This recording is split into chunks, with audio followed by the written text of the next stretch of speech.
అన్ని దానాలలో అన్నదానం గొప్పది. అన్నదానం జరిగే చోట సర్వ దేవతలు కొలువై ఉంటారు. అన్నదానం అన్నది భగవంతునికి అత్యంత ప్రీతిపాత్రమైనది. దరిద్ర నారాయణ సేవ ధర్మ దేవతకు త్రోవ. అన్నదాన విశిష్టతను తెలిపే ఈ గీతాన్ని వినండి.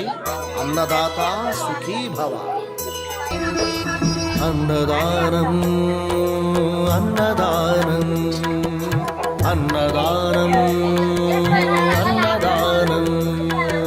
ఈహానికి పరానికి హితానికి ప్రియానికి సన్నిధానం. అన్నదానం పిన్నిదానం అన్నదానం అన్నదానం అన్నదానం అన్నదానం అన్నదానం.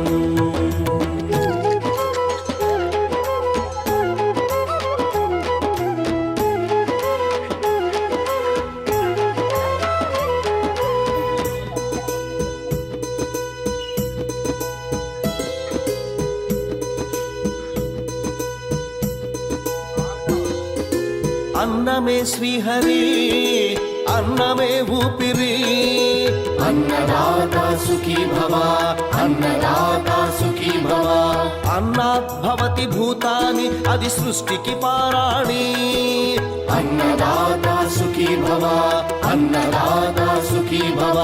దరిద్ర నారాయణ సేవ ధర్మ దేవతకు త్రోవ. దరిద్ర నారాయణ సేవ ధర్మ దేవతకు త్రోవ.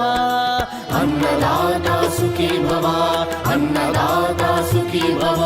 కలిని ఎందుకు దండగా చాలా బాగుంది. చక్కగా ఉప్పు కారాలు చక్కగా అన్నం మాత్రం స్మూత్ గా చేశారు. అది నోరు లేని పళ్ళు లేని వాళ్ళకి కూడా బాగుంది. అరిగిపోవటానికి బాగుంటుంది. అంత బాగుంది.